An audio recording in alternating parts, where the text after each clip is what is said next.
The White House seemingly flabbergasted to be challenged on that $400 million payment to Iran. I mean, how dare anyone ask if it was ransom, right? But one of the 4 hostages released, Pastor Saeed Abedini, told me in an exclusive interview that he and the other passengers were told they needed to wait for another plane to land before they could leave at all. Take a listen to it. I just remember the night that we've been in an airport, you know, just take hours and hours there, and I asked one of the intelligence police head that was with us that why you are not letting us to go to the Switzerland plane, and he told me we are waiting for another plane, and if that plane take off, then we're going to let you go. Oh, you slept there at the airport? Minutes. Yes, for a night. And, you know, they told us you're going to be there for 20 minutes, but it took like hours and hours. We slept at the airport, and when I asked them why you don't let us go, because the plane was there, pilot was there, everyone was ready that we leave the country, they said we are waiting for another plane, and until that plane doesn't come, we never let you go.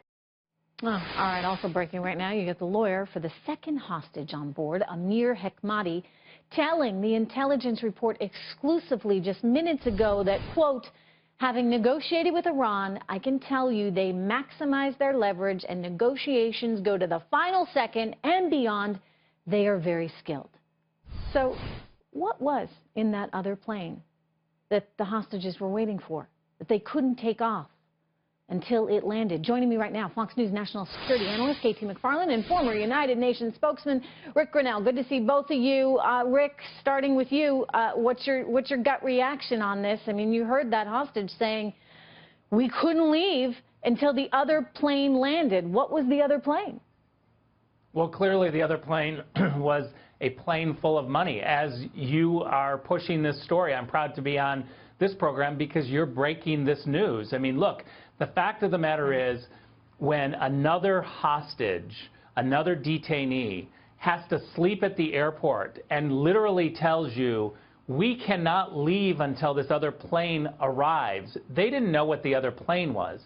But what we know from the president's own words is that an unmarked plane full of cash was landing. The Iranians were waiting for that plane to land before they would release the detainees, which is why our Americans had to sleep in the airport while they waited for a plane.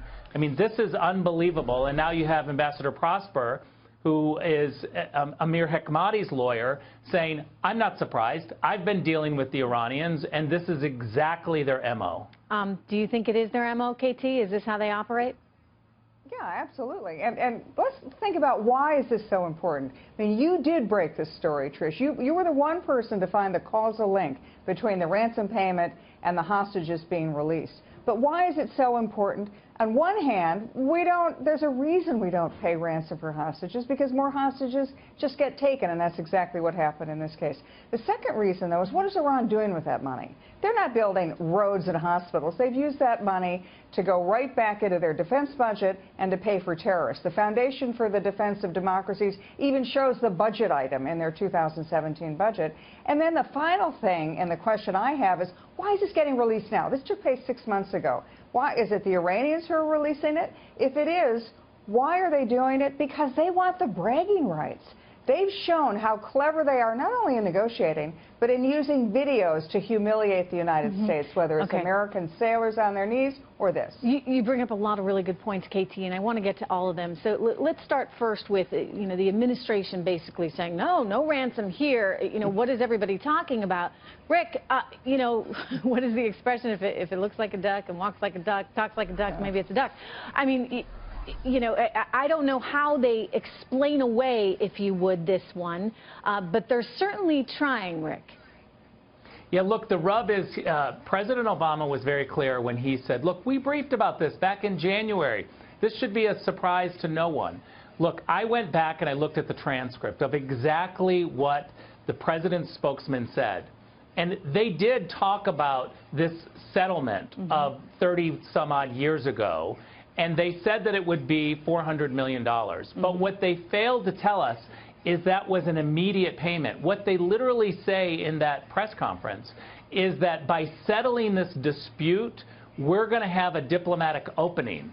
they didn't have a diplomatic opening. They had a diplomatic payoff, because it all happened immediately, and we were waiting for the plane to arrive before the diplomatic opening actually continued. So there was no time. The time level here just shows that it was a payoff, not a diplomatic opening. You know, KT, if it was a payoff, I mean, first of all, for them to use taxpayer dollars to have some kind of payoff is a big, big problem. If they didn't have any congressional oversight, which they didn't on this one, they would probably argue, well, this is money that Iran was owed anyway. It was sitting in a private account waiting for them.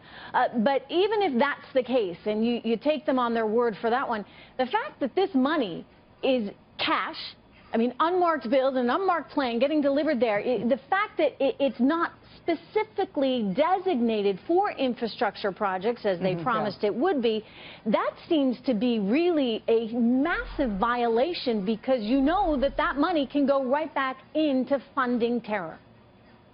Yeah, and again, what was that money being used for? That money is being used for its military budget and for paying for terrorists. We know, for example, that Iran about 2 years ago started cutting off the funds or reducing the funds it was paying to Hezbollah and Hamas. Iran was broke. They were cutting back. Now we know that those funds have in fact increased to Hezbollah and to Hamas. So Iran is using the money, our money, maybe it was originally theirs, but we put it on that plane, that money to then go spend on terrorists who are not only killing our allies but potentially killing Americans.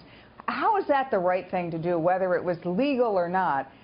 The fact that they're using money to kill Americans and to kill our allies, I think should have been right there a deal stopper. They don't get that money because we don't know what they're going to do with it, and we assume the worst, and that's exactly what happened. There are a lot of questions that still need to be answered. The administration cannot push this one away or sweep it under the rug. KT, Rick, thank you so much.